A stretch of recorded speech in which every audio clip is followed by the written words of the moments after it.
Welcome everyone to a panel discussion around sexual health as part of Middlesex Pride, which is so exciting. My name's Taz.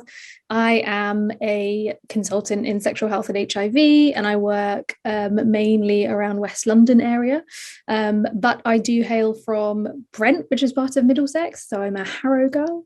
And I am going to be talking to three wonderful panelists. I'm going to just leave you guys to introduce yourselves. So Ricky, do you want to start, and then you can carry on down the chain? Of course.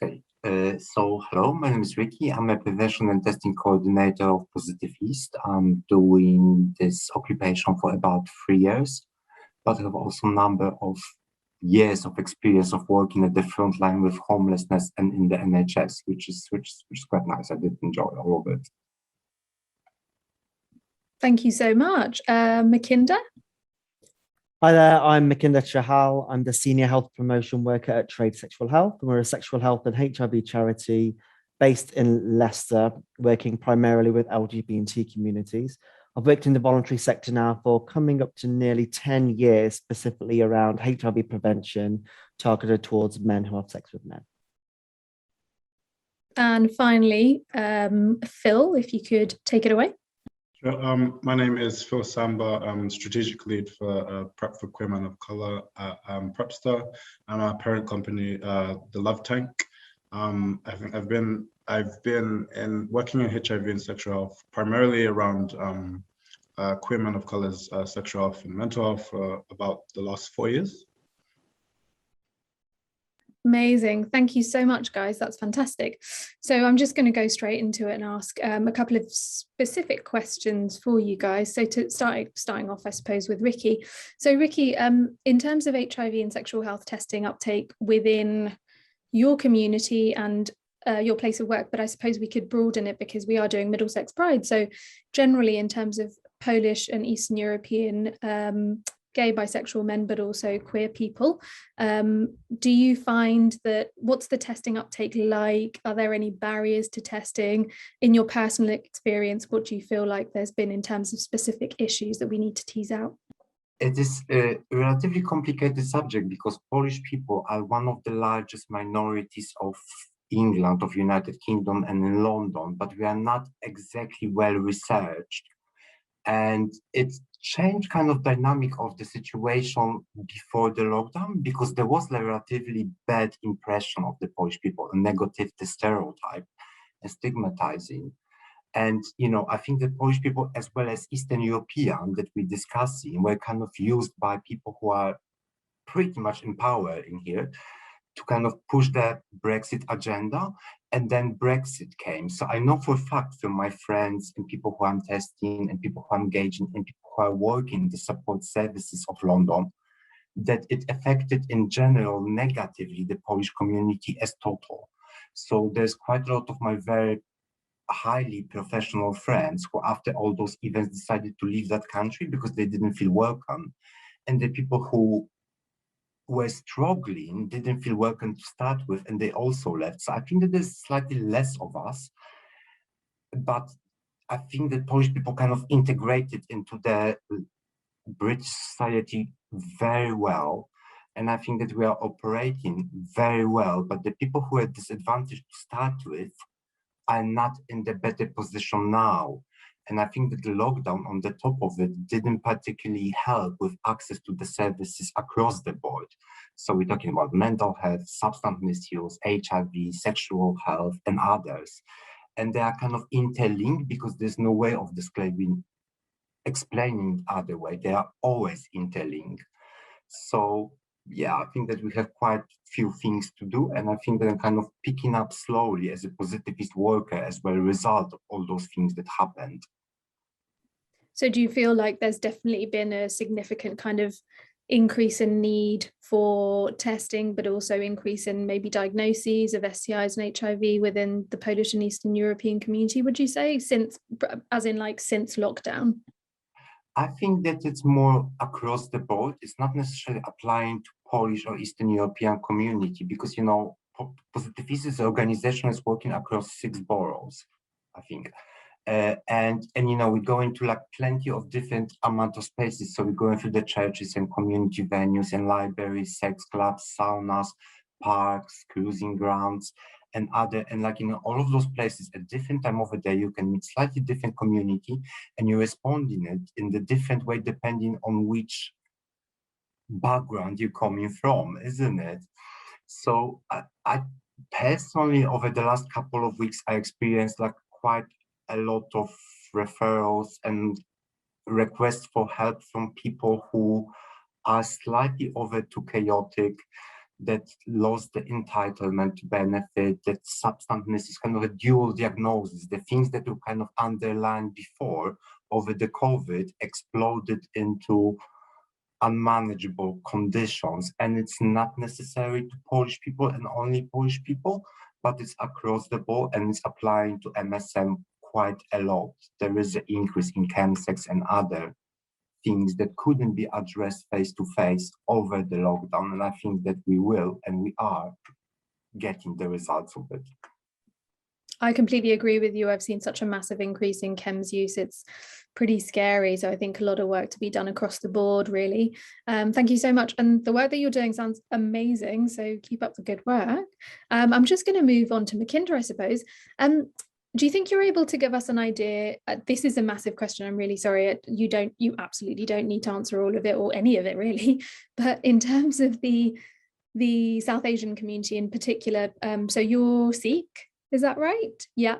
So in terms of the Sikh community, I suppose specifically, how much or how little do you think access to sexual health services and HIV testing are? Do people engage that much? And I suppose it should across the board in terms of the UK and all of the 4 nations. I'm not sure if you can answer this as well, because I don't know how much you kind of deal with peer support, but do you feel like patients who require peer support, maybe they're a new diagnosis of HIV or a new STI diagnosis, do you feel like you can see people who look like them? So you see lots of South Asian peer support workers, or not really? Just a mishmash of questions. Sorry about that. No, it's okay. I think generally speaking, like from my experience of working within HIV prevention, like different people, I guess, react to me, seeing me in particular spaces in different ways. So on the one hand, you get those who may feel quite comfortable with, you know, the identity which they have or the people they're having sex with. And then therefore, when they see somebody who looks like them, they don't necessarily feel threatened by your presence because they're very comfortable within themselves. However, on the other hand, you may have those heterosexual identifying men who have sex with men who may see somebody like them and absolutely, you know, look terrified and run half a mile to not even engage with you. And so really it all depends on where an individual is at within their own journey of health and identity as to how they kind of react to the support that they want to access.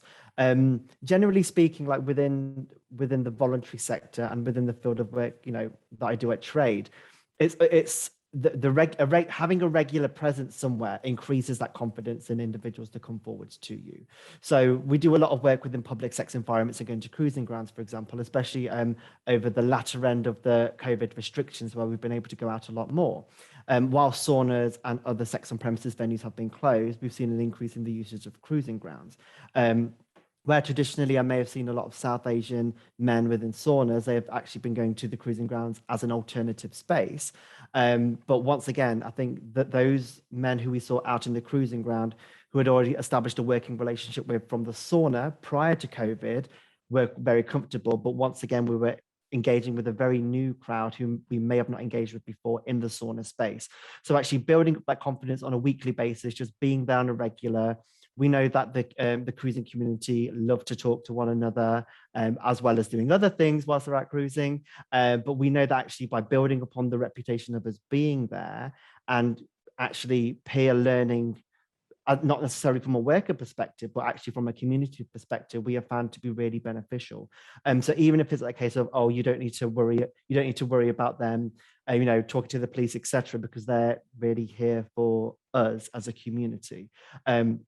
And having like looked at reflections upon some of the last couple of weeks of public sex environment outreach work we've been doing, and actually seeing the increasing number of men of color within these cruising ground spaces, that's actually been really refreshing for me to see. Like for us, for a city particularly like Leicester, very much like with the Middlesex too, it will be very ethnically diverse, and Leicester's got a very high South Asian population.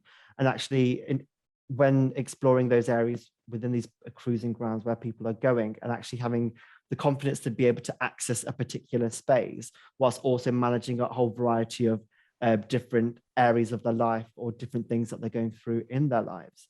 So we know, like, especially when we meet guys out at cruising grounds during the daytime, for example, that might be the only opportunity to be able to engage in meeting with other men who want to engage in sex, or just to communicate and be social with other men who are like-minded, and actually have an understanding of they're not just there just for the sex, but actually there's a whole other level of community and social part of cruising that a lot of people instantly dismiss.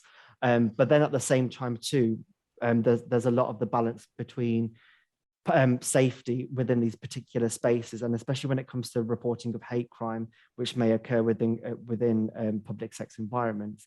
And actually what we're finding is there's a lot of men of color within these spaces who are very adamant not to be able to disclose any hate crimes which they may have been a victim of because of any consequences further down the line.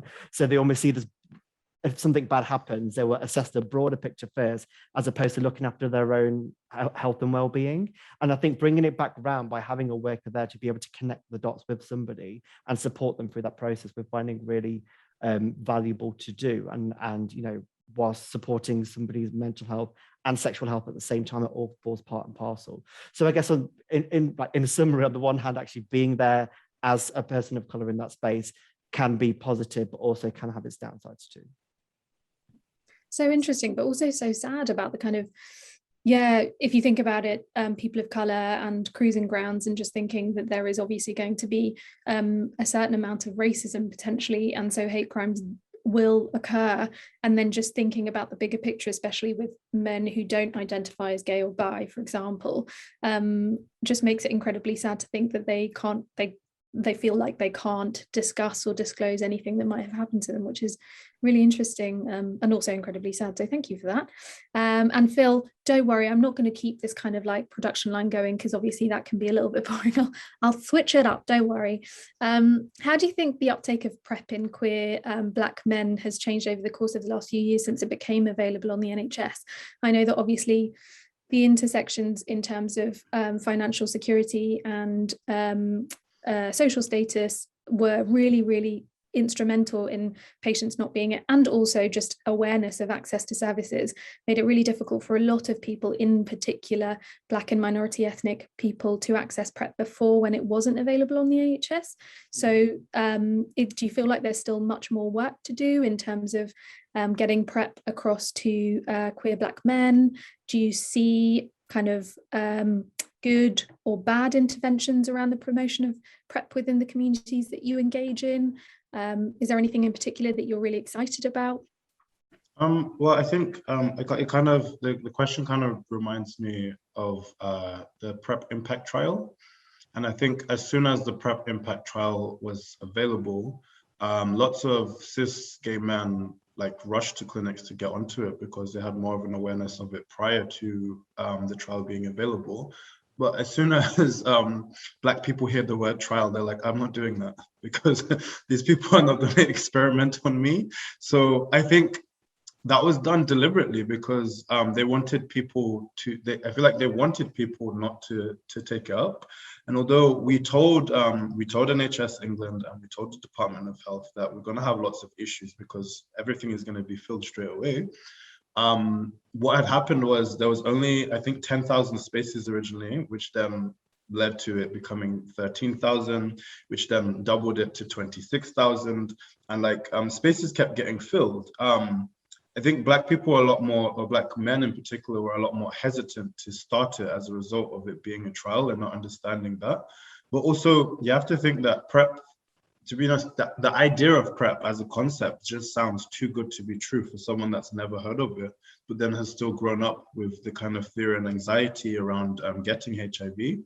So you have to think about which ways can we kind of fight that and maybe fight the stigma, fight the kind of the lack of knowledge and awareness around it. And I think a lot has changed, especially since PrEP has been available on the NHS.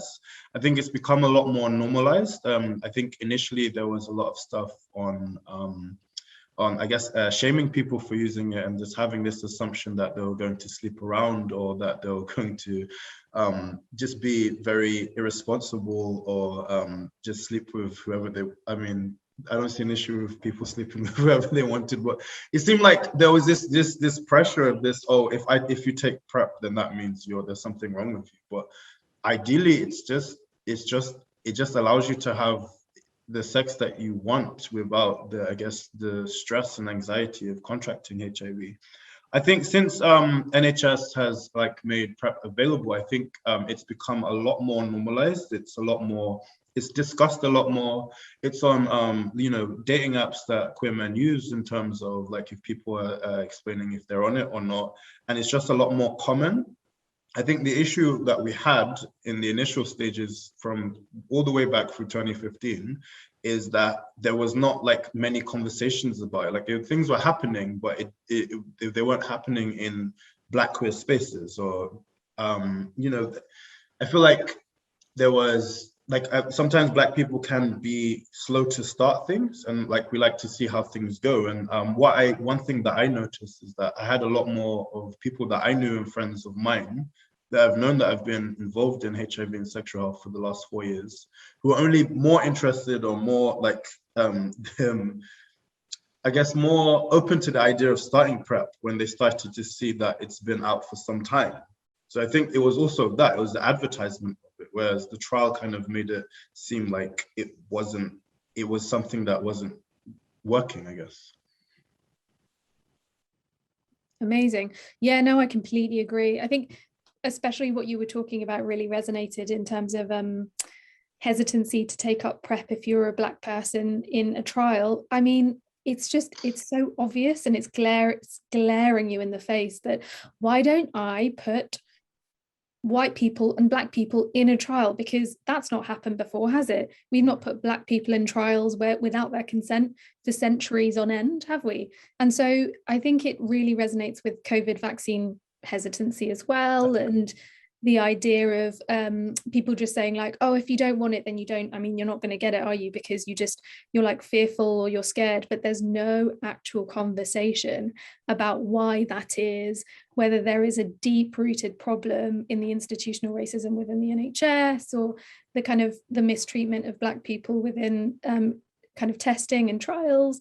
And so it's really interesting that you bring that up, because I think it's a perfect kind of example of why that didn't really work. Yeah, sorry. There's something I wanted to add, is that also the trial was never to see if PrEP works, because it had been proven that it works from 2014. It was a trial to see how many people were going to use it, for how long they would use it, and how they would take it, which just seems ridiculous when there was such a high demand for it. Yeah, it was acceptability data, wasn't it? Oh, sorry. I would just really quickly like to add on fear, because it's great what you're saying, and it is true, and I agree with everything that you said. But it is quite good idea to replace PrEP trial with PrEP care, especially during the lockdowns, because the limit to the clinics, the limit to the sexual health, it's not like it was even than before, isn't it? And encouraging people to do what it is that is good for them, which is going on to the PrEP care, which is allowing you every 3 months to go for the regular sexual health screening, do your bloods, do your urine, do your samples, do everything, have a conversation about psychological and sexual issues. It is a PrEP care. It's something that people should kind of reevaluate a little bit. Let's not use kind of those old-fashioned terms. And I mean, it's a great access to the care, which is on repeat, and the clinics are actually looking for the people to get onto that care. So let's refer and let's make it more famous, because it's a great tool. It's one of the most fantastic tools, PrEP. It is responsible for the drop in so many communities. It is available, it is for free, and I admire PrEPster and every people around it, because they're doing such a great job. I just got overexcited. Thanks, Ricky. Yeah, PrEP care, I love it. Instead of healthcare, I mean, it's essentially healthcare, isn't it? So you might as well make it PrEP care, right? And it's, yeah, exactly, normalization. We were just talking about, in terms of normalization, I was just thinking about HIV testing and how there was just, it was so irksome for healthcare professionals to do HIV testing if you weren't a sexual health practitioner, because you'd have to go through this massive rigmarole of like sitting a person down and having a 15-minute conversation, like, do you really want this test? And actually, frankly, nowadays it's an opt-out system, which just means we're going to do a blood test, it will include HIV, and that's it. And most people are like, yeah, that's fine.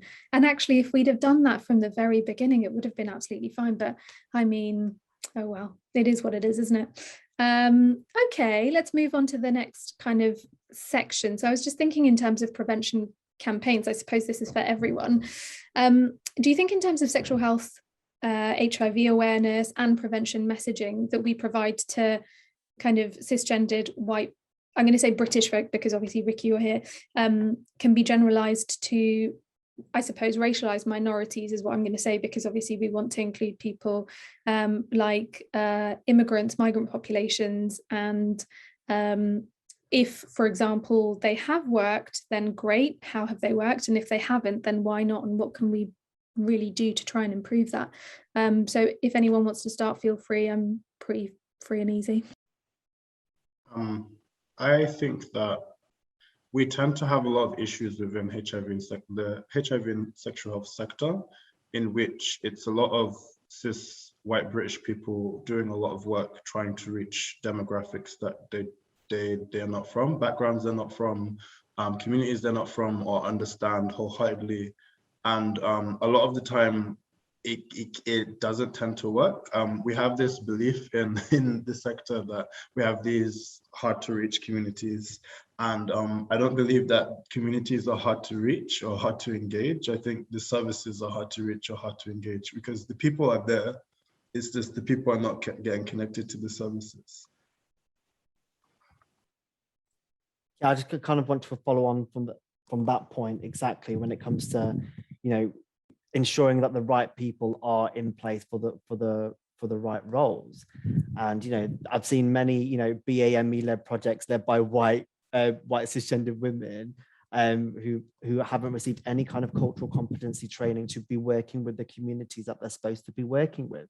And for me, it just doesn't make any logical sense. Either if you can't get somebody to represent that community, then at least as a minimum providing that cultural competency training in order to ensure that they're trying as best as they can to find contacts within the community or different organizations to help them join the dots together.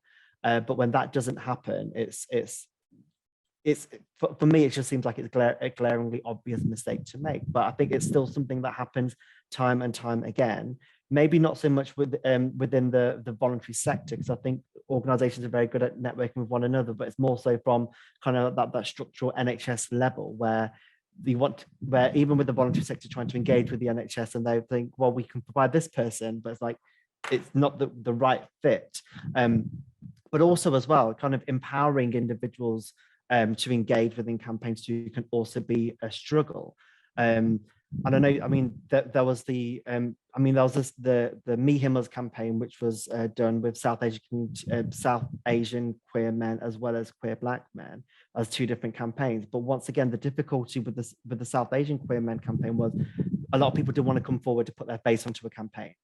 And a lot of the time, although a lot of people say visibility is key when, you know, getting that out there, but at the same time, a lot of people have to manage an expectation of being the face of a campaign and what comes with that, or what consequences could happen as a result of being being a poster person on a campaign.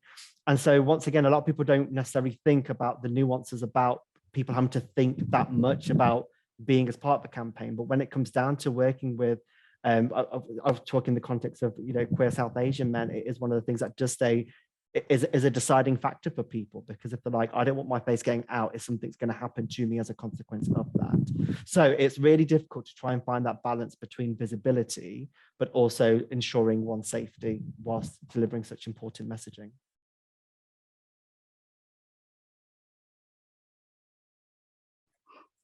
So maybe I should add maybe something on the top of it. I mean, I think that in the recent couple of years before the lockdown and during the lockdown, there was like plenty of really nice publication on the subject that we are discussing, which I'm highly recommending, which you most likely know anyway. And that is again in PrEPster and MAN and other agencies. But it is in the volunteering sector, it is the third sector. I mean, I see and I know and I experience almost on daily basis the kindness of the NHS. But you know, in NHS there is quite a lot of kind of ingrained institutional racism and things, how we are treated in the way what is expected of us and the way how we're supposed to target our community, hard to reach, be a key. I mean, there is something in it. I mean, it's really very, very, very nice to discuss, but there is more of the materials and there is better of the access. And in most of the organizations, there's more of an input into kind of building those structure and collaboration between different organizations, which this kind of a 1 hour of the Pride is showing as well. So yeah, let's move forward. I do sometimes feel that, you know, that engagement with the NHS is disproportionate depending on the area that you live in, because some areas may have really good engagement and other areas just not so great. And as much as, you know, we're quite fortunate that a lot of areas do have, you know, a third sector organization which can support with that, you know, the connecting communities with the NHS, but other areas don't, or it's the other way around, where the NHS really want to find a third sector organization to pair with, but actually there's not one there. So therefore, when they're having to take it on themselves, they may not have that skill set or expertise to connect. But also as well, one thing I found with different NHS trusts as well, that the model that they always tend to go by is a very medical model, and I guess within the third sector, that's kind of bringing in more that societal and community element, where, you know, a lot of the time, from my experience with engaging with the NHS, they're all about the numbers.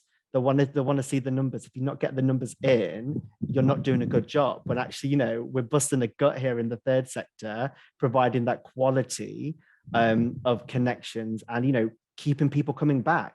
Because I think, you know, as well as getting new people in, retaining people who are accessing testing is equally as important. And I think that's where the third sector does an absolutely amazing job at keeping that retention. Amazing, so much food for thought. Yeah, that's really, really true, actually. I think the third sector is incredibly phenomenal in terms of providing a holistic approach to patients and also community members who are nervous about engaging with the NHS or testing and treatment and prevention. And I think it's so important to link in, but you're right, it's so disparate across trusts and across areas as well. You can see amazing things happening in the east of London, for example, and then quite significant kind of challenges in the north. And I suppose one of the things is also specific campaigns targeting specific areas won't necessarily work. And I feel like, let's say, for example, just because I'm South Asian, a South Asian campaign for LGBTQ+, for example, Sholay Love, which was a kind of program which wanted to increase uptake in HIV testing in South Asian communities, worked really well in East London, but didn't really, kind of fell on deaf ears in West London, because I think the kind of, and also in terms of targeted approaches, the approach in East London is much more going to be targeted at Bengali Muslim men, for example, whereas in West London there may be more of a diaspora community of Sikh, so Sikh, Hindi, Punjabi, and less Bengali Muslim, so more Hindu potentially. And I think that makes it really important for us to be culturally aware of what's going on within our areas, because then we just kind of miss a trick, don't we? And it's absolutely true about cultural competency training. I think that should be kind of standardized across all sectors, but specifically in the NHS. And it's just kind of like this new thing that's very slowly and clunkily starting up. So that's really, really interesting. Anyone else want to input anything? I just wanted to follow up of what you were just saying, and I think there is sometimes this whole one size fits all. So when it comes to, an example of the top of my head is when it comes to MSM, we just think of all MSM without thinking about the other kind of parts of their identity that may be different to them, or they may be targeted, or they may respond to something that's more specific for them. And I think the kind of grouping everything, like throwing everything and seeing what sticks, isn't always the way forward. And interestingly, in terms of what we were talking about with PrEP, so large PrEP tolerability or like acceptability trials were specifically put out for volunteers, and the largest proportion of volunteers mainly were cisgendered white men who were university educated. So intersections such as education level, socioeconomic level, finance, accommodation, all of the intersections essentially just completely fell by the wayside, and you can see that glaringly in kind of study findings, can't you? Okay. I'm going to go on to the next question, if that's okay.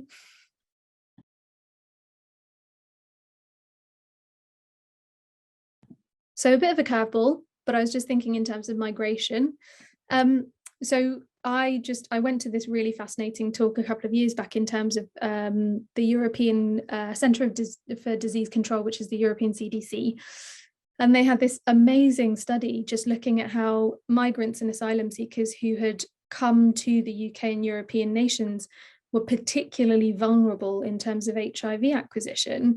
And the thinking was always before that they had come in with HIV, and that simply just wasn't the case. So in terms of what was happening, they were very vulnerable to trafficking, but also abusive relationships, transactional relationships as well. And then they were acquiring HIV that way.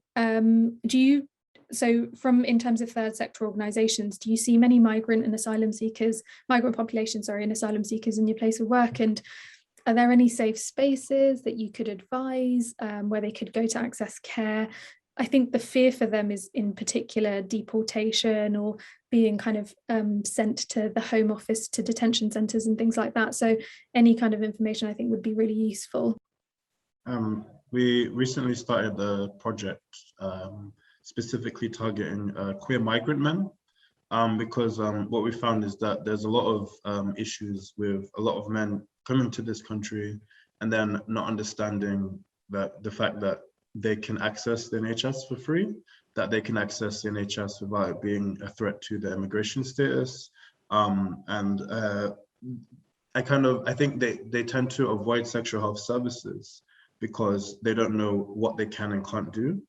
And we currently have a project that a colleague of mine is working on, which is specifically targeting queer migrant men with online outreach as well as offline outreach, trying to I guess spread the information spread the information that is available, but also to let them know about the immigration status. An organization that I know of that can work specifically with migrants in general is, or queer migrants especially, is Rainbow Migration. Amazing. Sorry, I was writing that down because I was like, oh, I need to know this. Anyone else wanted to, Penny, for your thoughts? I mean, maybe for slightly different context. I mean, I was working in the hostel for homeless people that specialize with supporting people with no recourse to public funds. And as a result of that, kind of later, I was working in the NHS, working with TB and infectious diseases. And then later I came to PositiveEast. And I do know for a fact that it's not migrants who are bringing illnesses to London, for example. Is those migrants who have no access to the social care and housing and benefits and language and support, who are picking those illnesses which are already on the pavement. And it's like, it's really very frustrating to kind of penalize someone for being a victim of someone who is stronger to start with, because that's pretty much how it looked like. And yeah, I mean, there's just no other way around it. I mean, I'm strongly in favor of that because it's undeniable. But there again, that is why we are here. Thank you. Makinder, did you have anything to add?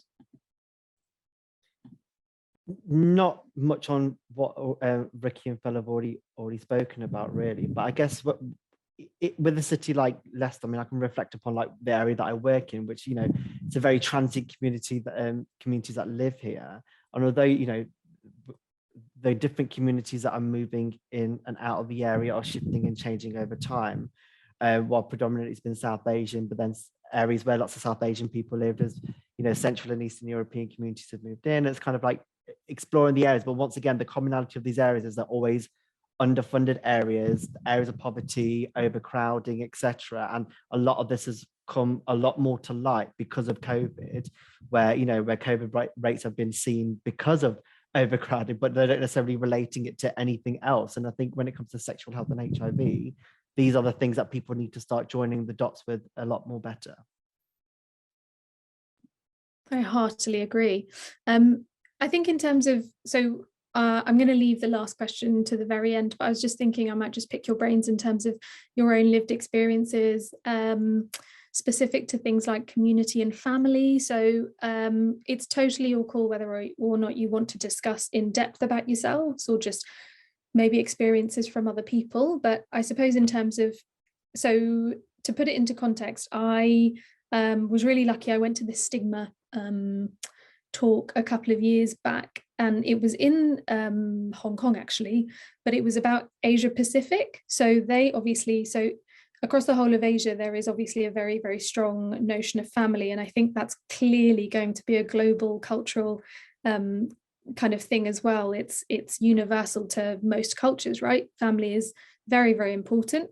And the interesting thing about the speaker was that he was saying, so he's an HIV positive gay man who is Malaysian Chinese, and he was just saying that everything revolves around family, and if you do not understand the context of the family, the cultural context of the family within HIV, sexual health, your sex life, then it's going to be really difficult for you to navigate those sorts of communities. And in particular, I suppose I came over from Bangladesh when I was 5, and Bangladesh in those days was really liberal. So like you could talk to your uncles and aunts about sex and there was no drama.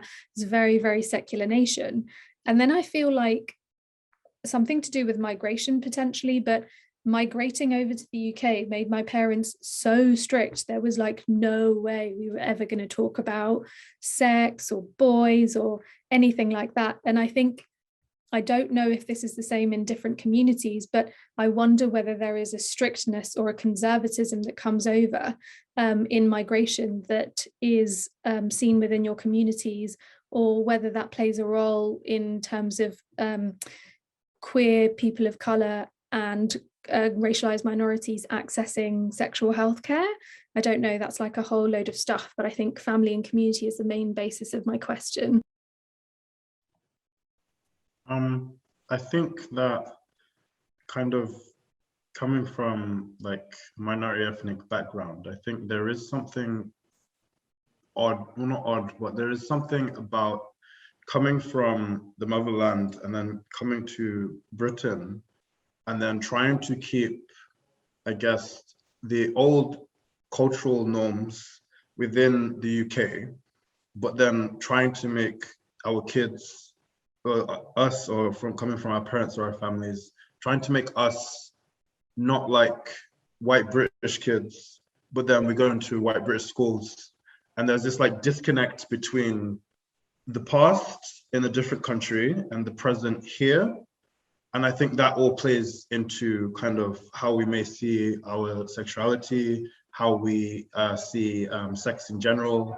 And I think that comes into it. I think, I guess from my experience, I didn't really have any conversations with my family about sex. But I mean, I didn't feel like I necessarily needed to, because I guess I had an older sister that used to talk to me about little things here and there.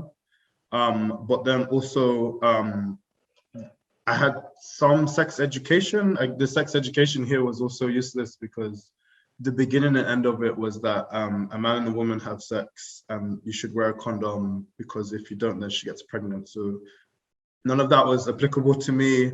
I guess knowing where babies came from was useful, but other than that, sex education wasn't a thing. So if you don't get it from home, if you don't get it from school, where do you learn these things? And sadly, a lot of people learn this through friends, through having sex, through relationships, and it can be quite challenging to figure out that figure out things about testing alone, but they figure out things about sexual health overall and how your well-being comes into that, because in sex education, you're not taught about consent, you're not taught about your well-being, you're not taught about being safe. So you kind of have to figure out on your own, because a lot of the time that education doesn't come from your family.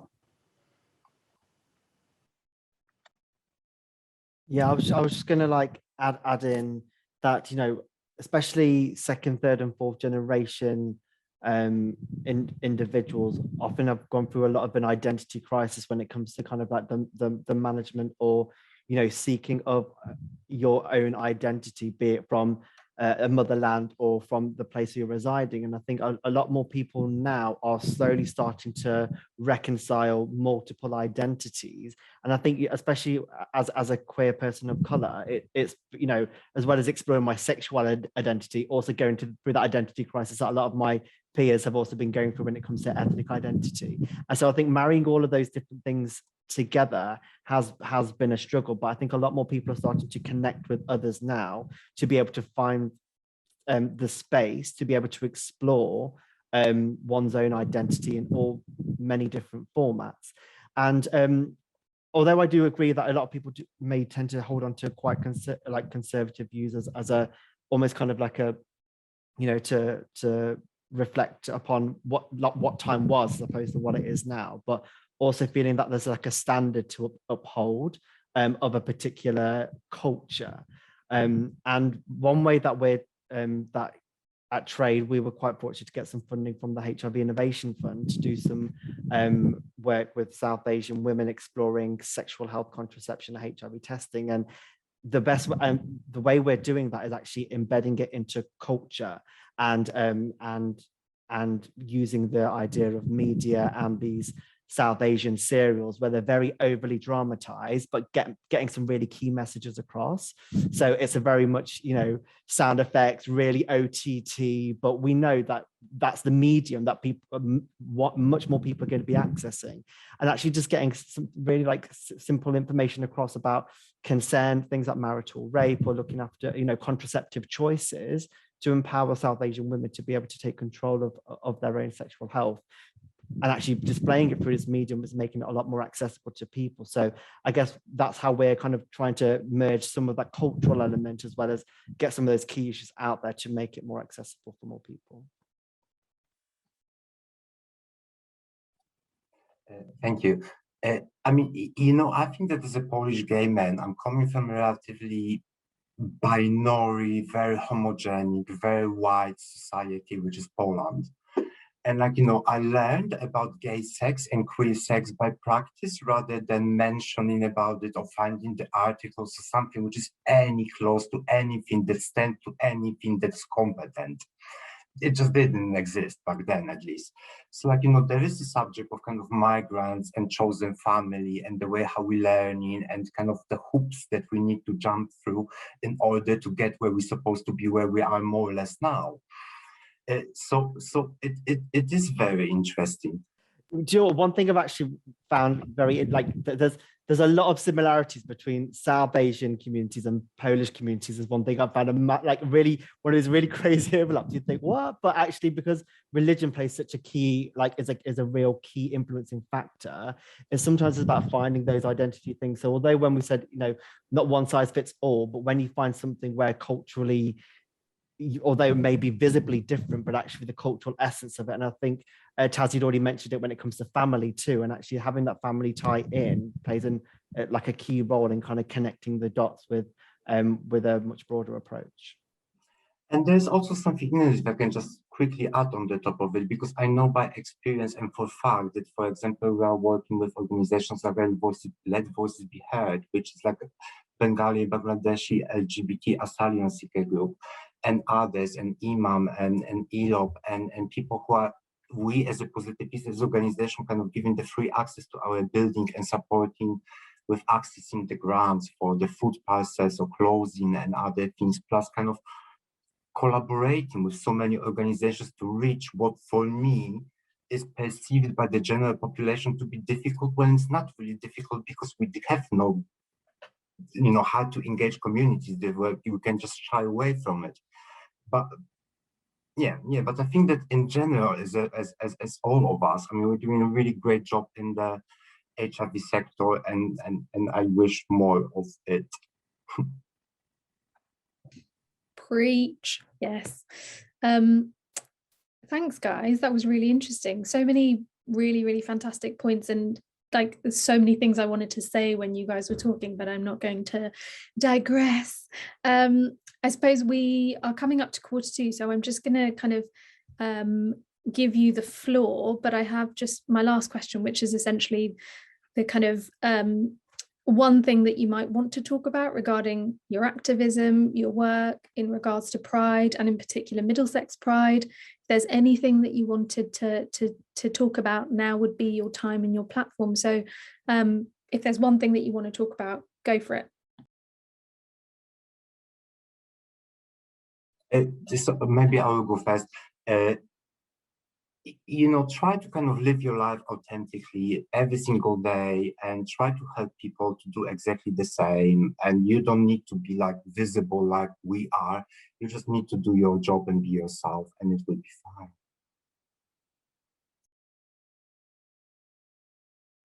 Thank you. Yeah, I have one. Get therapy. It's a simple one, but like I feel like many queer people, like, we need therapy. Like, we've suffered by suppressing our sexuality and the emotions that we may feel from like having feelings from someone else, and kind of growing up believing that there's something wrong with us, or like inherently wrong with us, when like how we feel and how we are is as natural as, I guess, the color of our skin, or the color of our hair, or the color of our eyes. So definitely get therapy if you can.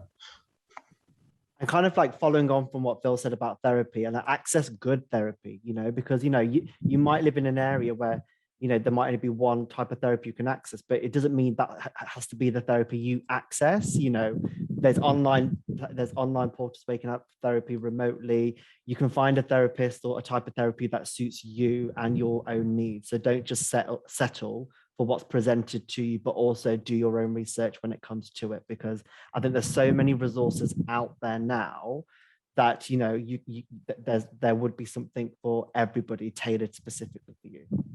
And then kind of following on that, like if like the closer this person is to your identity, the better. I'm a bit on the fence about that one, because I know sometimes like it does where it sometimes, like with everything, it can work in your favor sometimes, especially when it comes to if an individual who you access therapy from has that cultural understanding. You don't have to go over and over the same point about explaining yourself and your identity. So I get it from that perspective. But then on the other hand as well, I think sometimes people would see that as a barrier, because actually if they do see somebody, and yes, they may understand, but they might not want somebody to associate that area of their life with what they're coming to therapy for. But I think it's undeniable that they would have to make that connection at some point. So similar to access and sexual health services. Yep. Definitely. Oh, thanks guys so much. I suppose we've got a few more minutes, so if anyone wants to just like talk about anything or have a shameless plug about any projects that you might be wanting to promote, feel free. I suppose from my point of view, I've just found the conversation to be really interesting. It's very clear that you guys are all very exemplary and very brave in terms of putting yourselves out there, and clearly the large majority of people from the LGBT background, of racialized minorities, will not be able to do that or feel that they can't. And I think it's really important to have people that they can look to. So I suppose from my point of view, it would be test, and you don't need to test in places that you don't feel comfortable testing in, like sexual health clinics. We need to do better in terms of providing open access going to the community, going to places of worship, going to schools, going to GPs, primary care, A&E, those places that people would feel much more comfortable going to. We just need to be able to test as much as possible. And I suppose providing as much information in a non-judgmental way, in a culturally sensitive way as well. And I think we need to do so much more on that, because clearly the research and the data is all around cis, white, heterosexual populations. And even when it is around gay and bisexual men, it's cis white men as well. And so there is a dearth of data with all of the people that we are talking about today. So as much research as possible is really, really key in this fight to, what is it, 90-90-90 and now 2030-0 HIV transmissions and all of the other targets and quotas we need to reach. So if there's anything else you guys want to touch on or discuss from the previous conversations, feel free. I was just going to say, when it comes to accessibility of testing too, and I know living in a world now where, you know, over the last 18 or so months, everything went online, I think just being very cautious about how much reliance we have with online services, because one thing that the pandemic did also highlight was kind of like digital exclusion of people accessing services online. And actually, I guess it's just something for commissioners, if any commissioners do watch this, when it comes to kind of say there is still a need and there is still massive value in providing face-to-face services and not fully going to an online model.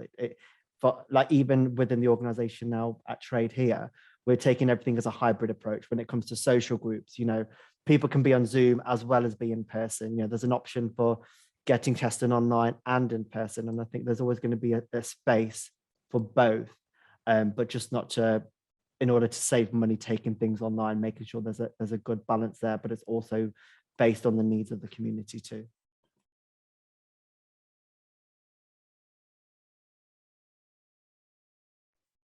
All right, Ricky, your face is gone, but that's okay.